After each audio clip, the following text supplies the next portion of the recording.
Sir एक चीज़ बताइए, यदि किसी व्यक्ति के शरीर में प्राण शक्ति संतुलित है और प्रबल है, तो ऐसा व्यक्ति क्या निरोगी होगा? उसका इम्यून सिस्टम स्ट्रांग होगा?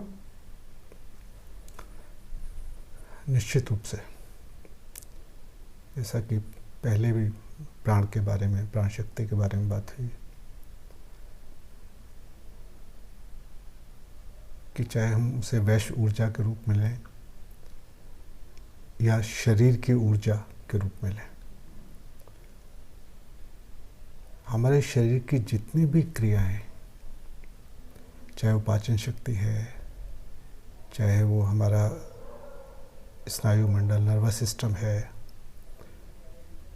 रेस्पिरेटरी सिस्टम है, सर्कुलेटरी सिस्टम है,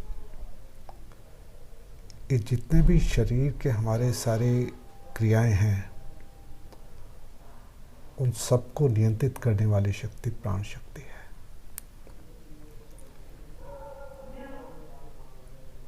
और पहले भी जैसे कहा था कि प्राण शक्ति यदि प्रबल है और संतुलित है, तो निश्चित रूप से किसी भी व्यक्ति में जिसमें प्राण शक्ति प्रबल और संतुलित है, वो शारीरिक रूप से भी स्वस्थ होगा, मानसिक रूप से भी स्वस्थ होगा और चैत्य धरातल पे भी वो स्वस्थ होगा। तो यदि कोई व्यक्ति नियमित रूप से योग से जुड़कर उसका अभ्यास करता है, तो उसे लाभ निश्चित रूप से मिलेगा? निश्चित रूप से। अब देखो, योग की जो एक विधा है जिसे हम प्राणायाम कहते हैं,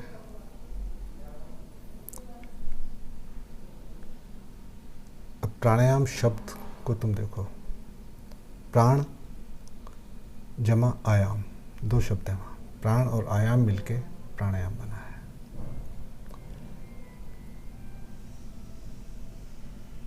आयाम का अर्थ है, यहाँ दो अर्थ हैं, नियंत्रण और विस्तार। तो प्राणायाम वो विधा है, वो क्रिया है, वो विज्ञान है जिससे प्राण शक्ति नियंत्रित भी होती है और उसका विस्तार भी होता है। विस्तार से तात्पर्य है कि उसकी प्रबलता बढ़ती है और उसकी साम्यता बढ़ती है ना। तो ये योग की विधा है प्राणायाम। और जैसा पहले मैंने कहा था कि ये योग शास्त्र का ही कथन है कि प्राणायाम आदि युक्तेन सर्व रोग क्षयो भवेत्। इससे बड़ा और उक्ति क्या होगी योग प्राणायाम के बारे में, कि वो कह रहे हैं, योग शास्त्र कह रहा है कि यदि युक्ति पूर्वक यानी शास्त्रीय विधि से सही ढंग से प्राणायाम किया जाए तो सर्व रोग, चाहे वो शरीर के हों, मन के हों, किसी भी धरातल के हों, सबका क्षय होता है। उसके बाद जब रोगों का क्षय हो गया, शरीर निरोग हो गया, स्वस्थ हो गया। तो ये योग की जो क्रियाएं हैं, चाहे वो आसन हो, प्राणायाम हो, यहाँ तक कि ध्यान है, ये सब का संबंध हमारे प्राण से है। प्राण पे ये अपना प्रभाव डालती हैं, प्राण शक्ति को प्रबल भी करती हैं और साम्य अवस्था में लाती हैं। इसीलिए जो ये योग के बारे में कहा जाता है, आजकल भी जो भी योग का विचार कर रहे हैं, योग का अभ्यास करा रहे हैं, वो सभी कहते हैं कि योग के द्वारा दोनों चीज़ें,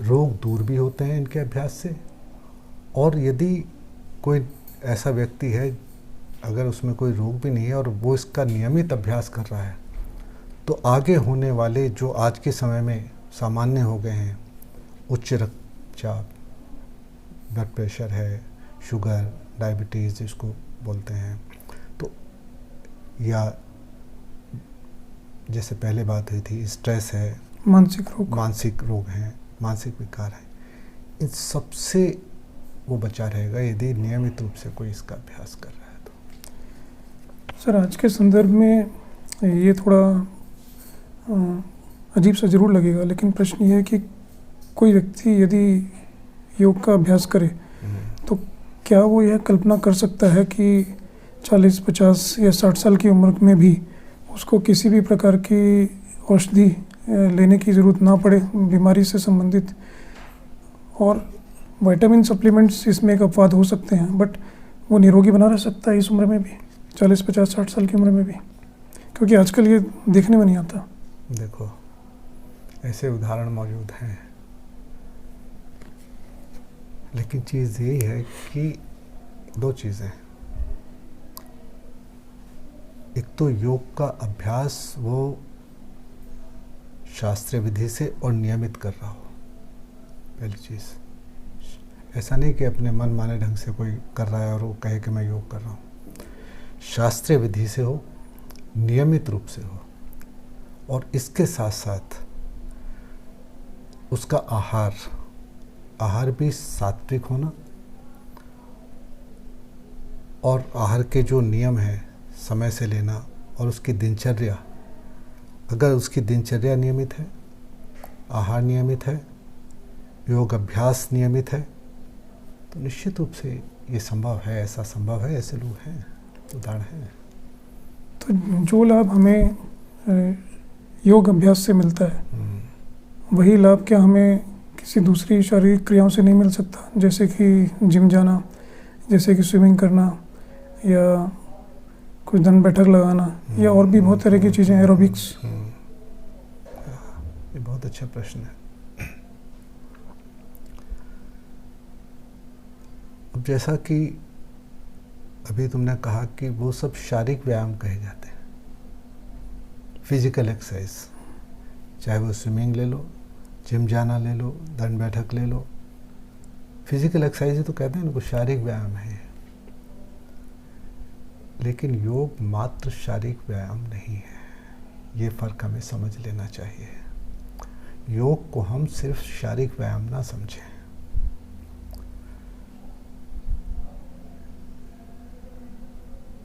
उसके कारण है,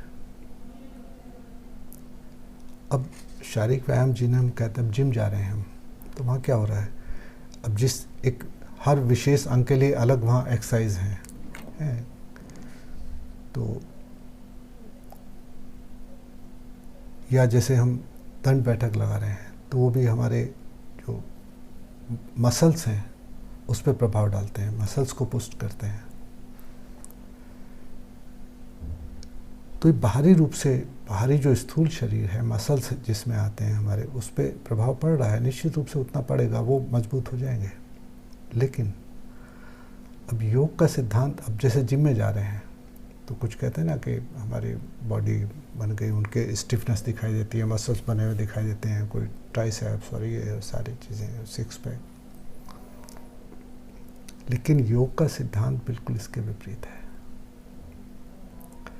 योग का सिद्धांत ये है कि हमारी मांसपेशियां और हमारी रीढ़ की हड्डी जितनी लचीली होगी, जितनी फ्लेक्सिबल होगी, हम उतने ही स्वस्थ होंगे। बिल्कुल विपरीत है यहाँ। मांसपेशियां और रीढ़ की हड्डी, मांसपेशियां और रीढ़ की हड्डी जितनी फ्लेक्सिबल होगी। अब इसका उदाहरण भी देखो ना, बच्चे हैं, मान लो छोटा बच्चा है, कोई 6 महीने का है, 1 साल का है, उसकी तुम मांसपेशियां देखो और उसके शरीर का लचीलापन देखो, स्वस्थ है, क्योंकि प्रकृति की तरफ से वो उसको दिया गया है, तो स्वस्थ है ना। और जैसे जैसे उम्र बढ़ती है, मांसपेशियां सख्त होती जाती हैं, रीढ़ की हड्डी भी सख्त होती जाती है, बहुत सौ के आके झुक जाती है। अब यहाँ ये समझो कि यदि किसी की उम्र 60 वर्ष है या 70 वर्ष है, अगर उसके शरीर में एक 18 या 20 वर्ष के युवा जैसे शरीर की मांसपेशियों में लचीलापन है, उसकी रीढ़ हड्डी में लचीलापन है, तो उसकी उम्र 60-70 नहीं, उसकी उम्र 18-20 वर्ष ही है शारीरिक रूप से, है ना। तो ये तो बाहरी बात हो गई। दूसरे, योग की जो क्रियाएं उसको कहा जाता है न्यूरोमस्कुलोग्लैंडो मैकेनिज्म। न्यूरो यानी ये नर्वस सिस्टम, हमारा जो नर्वस सिस्टम है पूरे शरीर को कौन नियंत्रित कर रहा है? इसके द्वारा नर्वस सिस्टम चल रहा है, यहाँ से नियंत्रित हो रहा है। मसल्स और ग्लैंड्स, एंडोक्राइन ग्लैंड्स, अंतःस्रावी ग्रंथियाँ जिनको हम कहते हैं। तो पूरे शरीर को दो ही तंत्र हमारे नियंत्रित करते हैं, एक एंडोक्राइन सिस्टम और एक नर्वस सिस्टम। योग की जो क्रियाएं हैं वो हमारे एंडोक्राइन सिस्टम को, नर्वस सिस्टम को और मसल्स को, तीनों को प्रभावित करती हैं, तीनों पे प्रभाव डालती हैं, तीनों को प्रबल बनाती हैं, तीनों को साम्य अवस्था में लाती हैं। ये फ़र्क है फिजिकल एक्सरसाइज में और योग की क्रियाओं में, है ना। तो अब उदाहरण देता हूँ तुम्हें। जैसे ये कहा जाता है कि योग की कुछ क्रियाएं करने से लंबाई बढ़ती है। एक उम्र के बाद 17-18 वर्ष की उम्र पे आके लंबाई बढ़ना, हाइट का रुक जाता है। कारण क्या है? कारण ये है कि हमारे शरीर में कुछ ग्लैंड्स हैं, थायराइड, पैराथायराइड ग्लैंड्स, जो हमारी हाइट को नियंत्रित करते हैं। तो एक उम्र में आके इनके जो हार्मोन्स का सिक्रीशन है वो रुक जाता है। उसकी वजह से वो शरीर का जो बढ़ना है वो भी रुक जाता है। लेकिन योग के कुछ आसन, कुछ क्रियाएं ऐसी हैं कि उनके अभ्यास से ये जो ग्लैंड्स हैं ये सक्रिय रहते हैं, सक्रिय हो जाते हैं और फिर अपने जो इनका हार्मोन्स का सिक्रीशन है वो चलता रहता है और इसके कारण वो हाइट बढ़ने में सहायक होते हैं। जैसे हलासन है, सर्वांगासन है, शीर्षासन है, धनुरासन है। ये कुछ आसन है, इनका अभ्यास नियमित रूप से कोई यदि करे और उसका आहार सही है तो इस उम्र के बाद भी उसकी लंबाई बढ़ सकती है ना। ऐसे ही प्राणायाम है, ध्यान है, तो इनका भी हमारे अंदर, मन के अंदर कुछ ऐसे रसायन हैं, कुछ ऐसे हार्मोन्स हैं कि इनके अभ्यास से उनका सिक्रीशन होता है और वो हमारे पूरे शरीर के जितने सिस्टम हैं, चाहे वो नर्वस सिस्टम हो, चाहे डाइजेस्टिव सिस्टम हो, चाहे रेस्पिरेटरी सिस्टम हो, सर्कुलेटरी सिस्टम हो, सबको एक साम्य अवस्था में रखते हैं और एक उसे शक्ति देते हैं। सर, एक आम धारणा ये भी है कि योग अभ्यास में विशेषकर आसन ये थोड़े मुश्किल हैं और कोई यदि बचपन से इनका अभ्यास कर रहा है तो बात अलग है, लेकिन जो कभी पहले योग से नहीं जुड़ा वो एक विशेष उम्र में यदि योग से जुड़ना चाहता है तो शायद आसनों का अभ्यास उसके लिए क्लिष्टकारी हो सकता है। तो ऐसी स्थिति में क्या हर व्यक्ति, हर वर्ग के लिए, चाहे वो योग से जुड़ा है चाहे नहीं जुड़ा है, कुछ आसन उसके हिसाब से निर्धारित किए जा सकते हैं? हाँ बिल्कुल, ये भी बहुत अच्छा प्रश्न है। ये बिल्कुल ज़रूरी नहीं है कि एक बड़ी उम्र का व्यक्ति आसन नहीं कर सकता है, योग का अभ्यास नहीं कर सकता।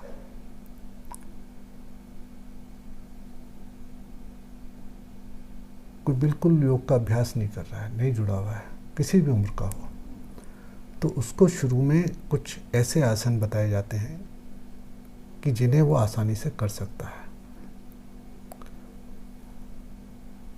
और वो जितना भी करेगा उससे उसको लाभ होगा धीरे धीरे। वही जो एक उम्र आने के कारण वो क्यों नहीं कर पा रहा है, क्योंकि इसके शरीर में, मसल्स में एक स्टिफनेस आ गई है।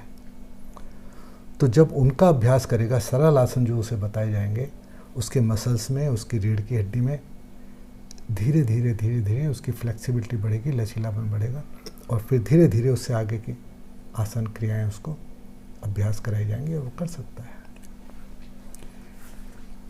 दूसरा प्रश्न ये कि योग से जुड़ने के लिए एक व्यक्ति को कितना समय देना होता है? आजकल सभी लोग व्यस्त हैं और क्या योग के लिए कुछ ऐसा है कि एक निश्चित 1 घंटा 2 घंटा प्रतिदिन देना पड़ेगा, या कितनी समय देकर व्यक्ति इससे शुरू में जुड़ सकता है? ऐसा बिल्कुल नहीं है कि योग के लिए 1 घंटा चाहिए, 2 घंटा चाहिए, उतना अभ्यास करेगा तभी उसको लाभ होगा, ऐसा बिल्कुल भी नहीं है। अच्छा। ये उस व्यक्ति पे निर्भर करता है कि वो कितना समय उसके पास है, कितना समय दे सकता है। दूसरी चीज़ ये भी है कि आज के समय में लोग समय अभाव की बात करते हैं कि हमारे पास समय की कमी है इसलिए हम ये नहीं कर सकते। लेकिन यहाँ ये भी सोचने वाली बात है और ध्यान देने की बात है कि जिस शरीर से तुम्हारा सारा जीवन का व्यापार चल रहा है, सारे जीवन की क्रियाएं चल रही हैं, जो भी व्यक्ति कर रहा है वो इस शरीर के कारण ही तो कर रहा है, शरीर तो माध्यम है। तो और सब चीज़ों के लिए उसके पास समय है, घूमने फिरने के लिए भी, मनोरंजन के लिए भी, हर चीज़ के लिए। लेकिन ये शरीर जो पूरे जीवन की सारी क्रियाओं का आधार है, सिर्फ उसी के लिए उसके पास समय नहीं है। क्या ये सोचनीय बात नहीं है? पहली बात तो यदि किसी के अंदर एक इच्छा शक्ति है कुछ करने की, कुछ पाने की, तो निश्चित रूप से समय निकाला जा सकता है। और उसमें ये नहीं कि 1 घंटा 2 घंटा चाहिए। व्यक्ति के अपने स्थिति, उसके समय, उसकी आयु के अनुसार कम से कम 15 मिनट, 15 मिनट कोई बहुत ज़्यादा नहीं होते हैं। बिल्कुल। 15 मिनट का समय भी कोई व्यक्ति यदि दे, अगर दोनों टाइम 15-15 मिनट दे तो बहुत अच्छी बात है। 15-15 मिनट केवल, है ना? नहीं तो एक टाइम भी 15 मिनट देने से भी शुरुआत तो हो सकती है। हाँ, एक टाइम भी अगर 15 मिनट दे दे, शुरुआत हो सकती है, शुरुआत होगी और उसके प्रभाव होंगे।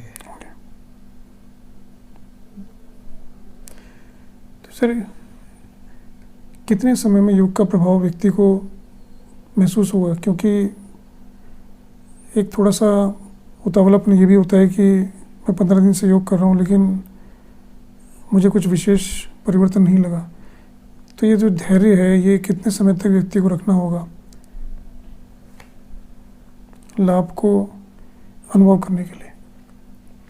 कुछ क्रियाएं तो ऐसी हैं कि करो और तुरंत उसका परिणाम देखो, वहीं के वहीं करते ही। विशेषकर 1-2 प्राणायाम और ध्यान की विधि ऐसी है कि वहां कराया उसको, मुश्किल से 5 मिनट का समय मिलेगा उसमें, और वहीं उसको परिणाम दिखाई देते हैं। तो ऐसा नहीं है कि उसके लिए महीना 2 महीने लगेंगे उसका परिणाम आने में, है ना? तो अगर कोई व्यक्ति शुरू करता है, वो चाहे आसन करे, प्राणायाम करे, ध्यान करे, तो मैं जैसे कहा कि कुछ क्रियाओं का तुरंत वहीं परिणाम दिखाई देता है। और जब से वो शुरू कर देगा, उसी दिन से, उसी क्षण से उसके शरीर पे उसका परिणाम आना दिखना शुरू हो जाएगा।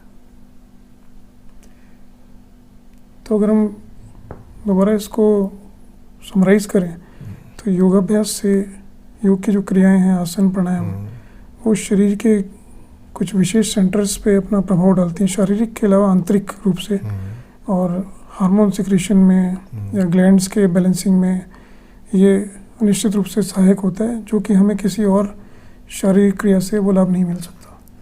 हाँ, बिल्कुल बिल्कुल सही।